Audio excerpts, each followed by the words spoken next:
میرے محبوب کریم علیہ الصلوۃ والسلام نے فرمایا اللہ پہ بھروسہ رکھ کے سویرے نکل جانا رزق کی تلاش میں۔ کس پہ بھروسہ رکھنا ہے؟ نکلنا تمہارے ذمے ہے، یہ نہ کہنا کہ گھر بیٹھوں گا تو یہیں آئے گا، نکلنا تمہاری ذمہ داری ہے، جتنی ذمہ داری ہے وہ پوری کرنا۔ اللہ پہ بھروسہ کر کے نکل جانا تمہاری ذمہ داری ہے، رب کا ذمہ ہے تمہیں رزق دینا، وہ ضرور تمہیں رزق پہنچائے گا۔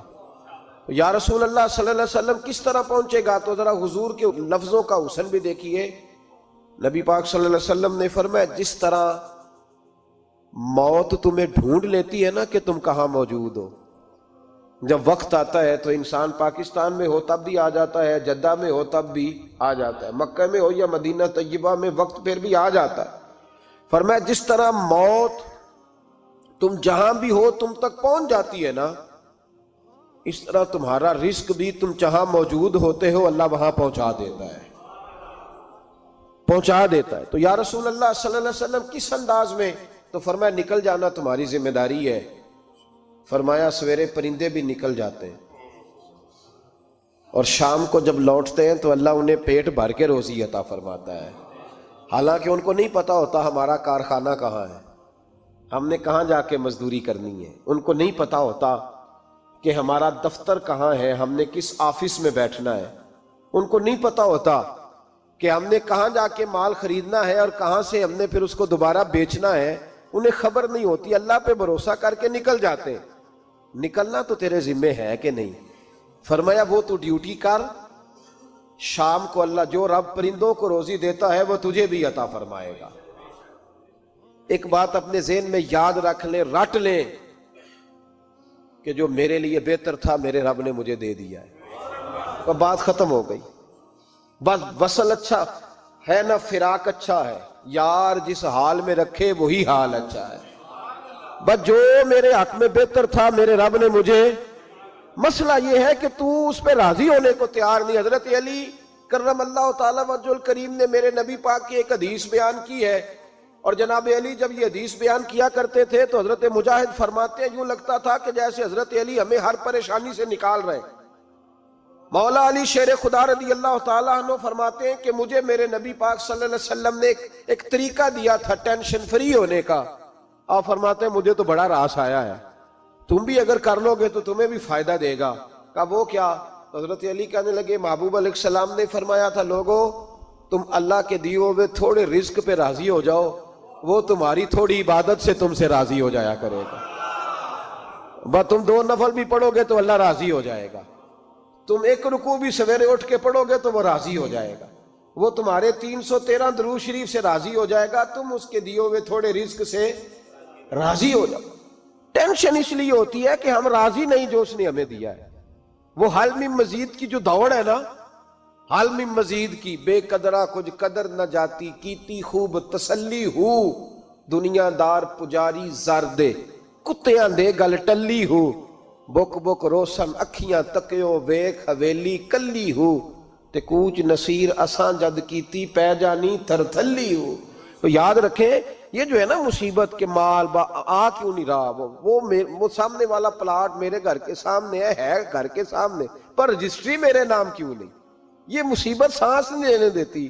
موٹر سائیکل کھڑی کرتا ہے نا جب آ کے دکان سے روٹی کھانے آتا ہے، دفتر سے گھر آتا ہے، کاروبار سے آتا ہے، تو جہاں موٹر سائیکل کھڑی کرتا ہے وہ ٹینشن بڑی ہے کہ کبھی میری ہو جائے نا یہ والی جگہ بھی، تو میں یہاں بھی بورڈ لگاؤں اپنے نام۔ اس نے مالی پریشانی پیدا کی۔ تو جس حال میں ہے، چونکہ تو نے اپنا یہ حال خود نہیں بنایا، جس نے بنایا ہے وہ بڑا بہتر جانتا تھا کہ تو اسی حال میں اسے اچھا لگتا ہے۔ تو اسے اسی حال میں، ایک بزرگ تھے تو ان کی طبیعت بڑی علیل ہو گئی، بیمار ہو گئے، تو اللہ نے آزمائش دی تو کیڑے پڑ گئے وجود میں۔ ایک کیڑا یہاں سے کھا رہا تھا، اللہ والے بڑے راضی رہتے ہیں اس کی رضا پہ، تو کیڑا یہاں کھا رہا تھا تو نیچے گر گیا، تو بابا جی نے اٹھا کے پھر وہاں رکھ لیا، کہنے لگے جب اس نے تیری ڈیوٹی مجھے کھانے کی لگائی ہے تو میں اس بات پہ راضی ہوں تو نیچے کیوں گرتا ہے؟ بس ٹھیک ہے کھا، جب اس نے تجھے ڈیوٹی جو تیری لگائی ہے۔ سالبہ بن عبد الرحمن ایک صحابی تھے، سالبہ غالباً، نبی پاک صلی اللہ علیہ وسلم کی خدمت میں آئے، کہنے لگے یا رسول اللہ صلی اللہ علیہ وسلم غربت بڑی ہے، میرے لیے دعا کریں اللہ زیادہ مال دے۔ تو محبوب صلی اللہ علیہ وسلم نے فرمایا تو جس حال میں اچھا ہے وہ تیرے لیے بہتر ہے، جس میں تو ہے وہی حال تیرے لیے، فرمایا تو جس حال میں ہے نا وہ حال تیرے لیے بہتر ہے، اسی میں رہ۔ کہ نہیں حضور دعا کرے، فرمایا سال بعد تو باز آ جا، حضور دعا کرے، فرمایا تو باز آ جا، 2-3 دفعہ کہا، ضد کی، محبوب نے فرمایا جا پھر اللہ تجھے زیادہ پیسے دے گا۔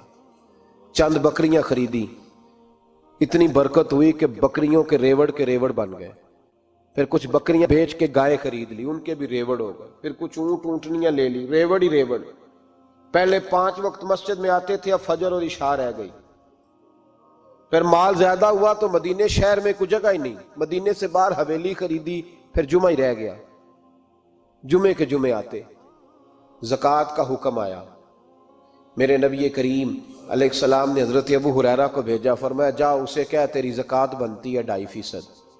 سالبہ کے پاس حضور نے پیغام بھیجا، پہلے تو کہا تیرے لیے بہتر نہیں مال، جب اصرار کیا تو بڑی برکت ہو گئی، بڑا آیا تو فرمایا زکوٰۃ دے، 2.5% زکوٰۃ ہے۔ اب جب سوچا کہ 5 اونٹوں پہ ایک بکری جائے گی اور بڑا سارا مجھے دینا پڑے گا، اب جب غور کیا تو یہ تو نہ کہا کہ میں نہیں دیتا۔ حضرت ابو ہریرہ سے کہنے لگے نبی کریم علیہ السلام کی خدمت میں عرض کرنا کہ میں خود آؤں گا۔ حضرت ابو ہریرہ نے آ کے عرض کی یا رسول اللہ صلی اللہ تعالی علیہ وسلم، حضور وہ کہتے تھے میں خود آؤں گا، تو کہتے ہیں محبوب نے ٹھنڈی سانس لی، فرمایا اسے کہا تھا کہ تیرے لیے مال بہتر نہیں، اب ہلاک ہو گیا، ہائے افسوس ہلاک ہو گیا۔ ان کو بھی تھوڑی دیر کے بعد احساس ہوا کہ یہ میں نے کیا کیا، نبی پاک کوئی کہہ دیا نہیں ہے، حضور کو کہہ دیا بعد میں آؤں گا۔ اب دوڑے آئے، عرض کی حضور میں سارا کچھ لے کے آیا ہوں، قبول کر لے۔ محبوب نے فرمایا گویا بلال حبشی کی خشک کھجور بھی قبول ہے، اور صہیب رومی ایک اٹی بان کی لائے تو وہ بھی قبول ہے، اور عمار بن یاسر اور مصعب بن عمیر اگر 2 دینار دے جائیں اور کوئی پرانا جوڑا کسی سپاہی کے لیے چھوڑ جائے تو وہ بھی قبول ہے، لیکن تو اپنا لاکھوں لے کے چلا جا، تیرا کوئی نہیں قبول، معاف کر دیں۔ فرمایا جا معاف کیا، پر پیسے لے کے نہ آنا۔ اگلے سال پھر آئے، بندے ہوئے ہاتھ ہیں، محبوبہ میں دولت کا کیا کروں گا، آگ لگانی ہے، قبول کر لیں۔ فرمایا تو لے جا، تیرا نہیں قبول، گرا جو ان کی نگاہ سے وہ سنبھل نہیں سکتا۔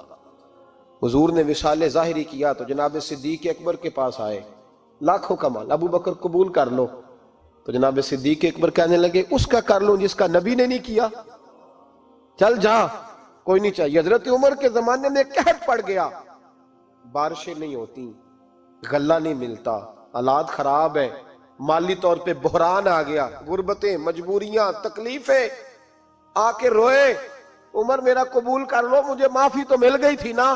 فرمایا معافی اپنی جگہ پہ، پر جس کا مصطفیٰ نے قبول نہیں کیا۔ بہت سارے لوگوں کو پتہ ہی نہیں کہ ان کا قبول ہی نہیں ہوا، اور وہ الجھے ہوئے، انہیں خبر ہی نہیں کہ اصل بات کیا ہے۔ فرمایا جس کا مصطفیٰ کریم نے قبول نہیں کیا، اب ہیرے اور جواہرات بھی لے کے آئے تو بھوکے مریں گے، پر اس کا قبول، اس بات پہ راضی رہو اس حال میں اللہ نے رکھا ہوا ہے، اس حال میں راضی رہو۔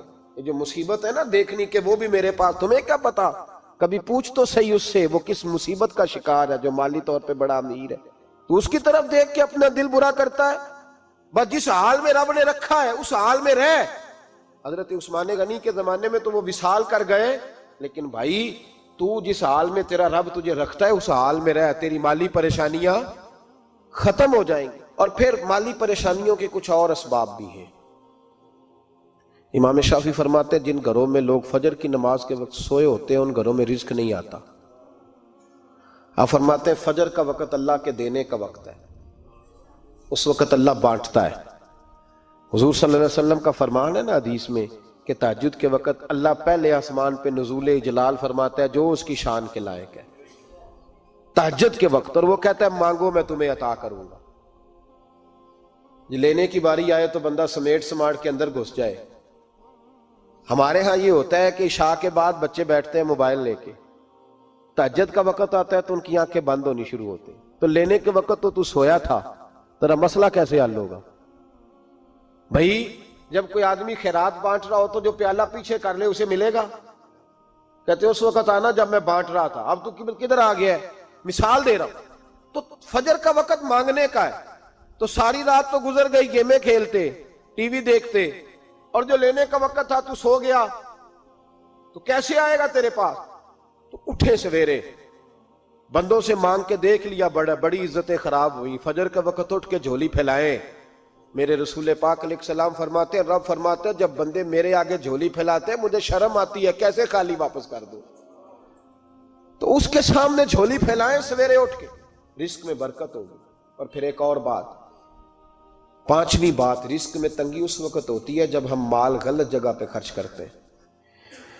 اللہ مال دیتا ہے اپنے فضل سے، اور جب ہم اسے ضائع کریں، مثال دیتا ہوں، میرے پاس ایک شخص نے آ کے کہا حضرت جی بچی کی شادی ہے، یا میرا گھر میں کوئی بیمار ہے، یا بڑی آزمائش ہے، 10,000 کی ضرورت ہے، میں نے تھما دیا اس کو، پھر مجھے بعد میں پتا چلا کہ وہ تو عیاشی کر رہا ہے پیسوں سے، وہ تو چلا گیا کہیں گھومنے اور فلاں ہوٹل میں، مہنگے ہوٹل میں بیٹھ کے کھانا کھا لیا، تو میرے دل پہ کیا گزرے گی اس شخص کے بارے میں؟ بلا مثال و بلا تشبیہ سمجھانے کے لیے اللہ نے مال دیا فضل سے، اور اگر عیاشیوں میں لگا دیا۔